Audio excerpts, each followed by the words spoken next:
Hey Scrappers, it's Vanessa here, and today I'm playing along with the celebration hop for Rebecca Moore, who has hit 500 subscribers on YouTube, so a big congrats to Rebecca. And I will have the links to everyone who is playing along in the description box below, so be sure to go through the hop and see everyone who is celebrating with Rebecca today and their take on one of her layouts, as well as make sure you stop at Rebecca's channel and subscribe if you haven't already, and give her a big shout out and congratulations on her 500 subscribers. Now, you saw at the beginning of the video the layout that I am choosing to scrap lift from Rebecca, and for my layout I am going to follow hers pretty closely. I definitely stayed pretty true to her original layout. I even pulled out some cut files here that you see me taking some shimmers, paints, and I think I have a very old, what was it?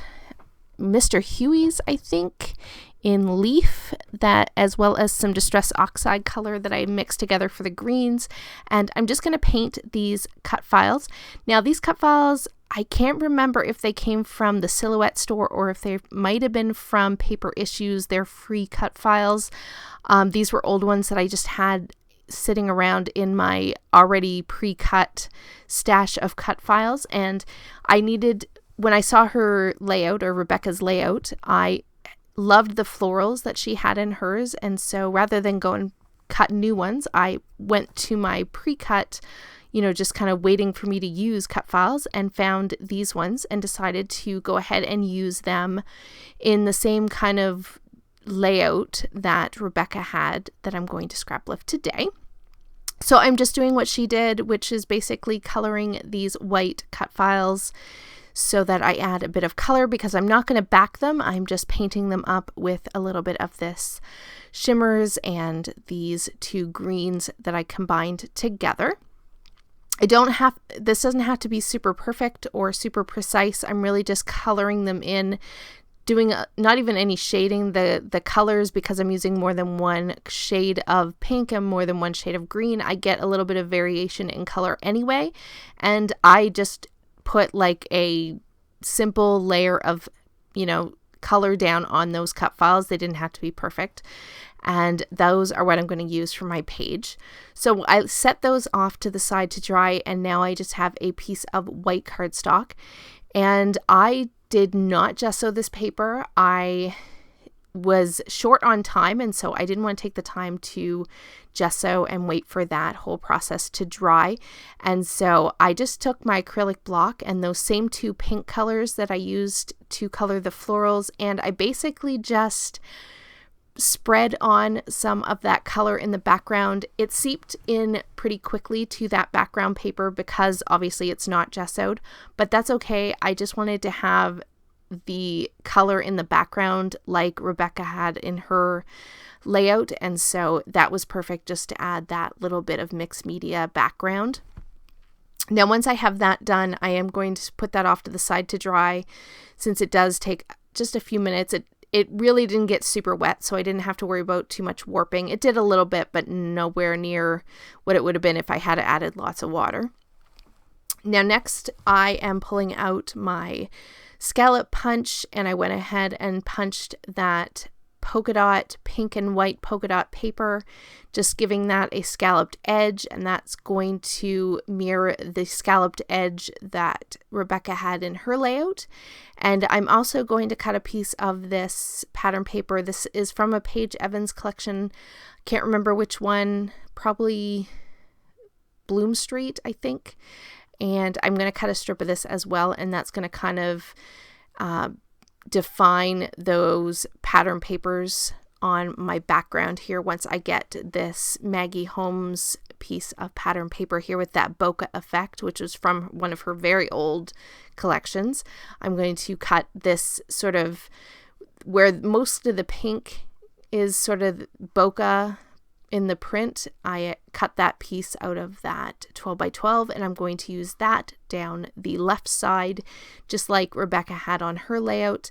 And then I obviously layered up the green and then that scalloped paper. Next comes in my photo, and I'm going to back my photo with a piece of this tissue paper, which was from the hip kit, or what my hip kit was packaged in. And so I'm just going to cut a few of these layers, glue them together, and they are going to back my photo. And then I will back my photo again with a piece of text pattern paper. I believe it was from a Valentine's Day collection, I think. I am basically using, most of these pieces are from my How to Kill a Kit with Style for the month of April, and so I just kind of pulled out a few pieces from that, and I think a couple other patterns and items from my stash. And so I am going to go ahead, and my cat makes an appearance, as you can see. My background is dry, and now I'm going to bring in that white cardstock. I'm going to mat the white cardstock on this very pale piece of pink pattern paper, or not pattern paper, cardstock, which you can't even tell it's pink in the video because it's very, very light. It's a very pale baby pink, but that's what I'm going to mat or frame my entire layout. And once I have my background all in place, I am going to start to build out my embellishments for this page. And like Rebecca's, I'm going to have, mine is probably a bit larger, I think, than hers, and comes out more from the top than I think Rebecca's had in her original. But basically I'm doing sort of a diagonal design where those florals are coming out from the top left of the photo to the bottom right. And I just clustered those all up together.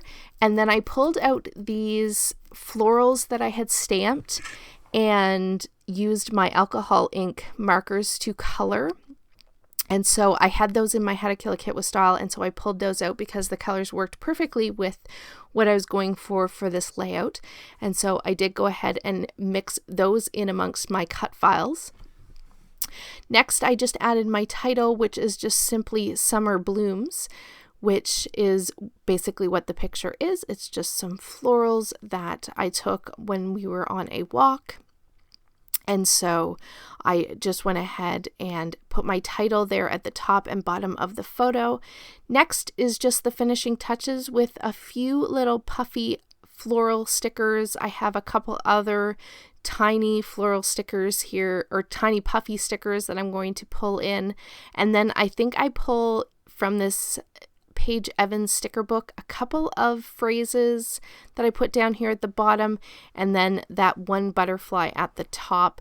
And basically once I get those pieces down, that pretty much wraps up this layout.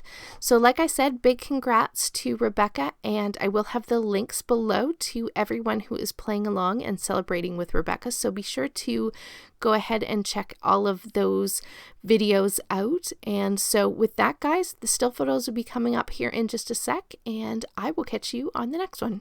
Have a great day, everybody. Bye-bye.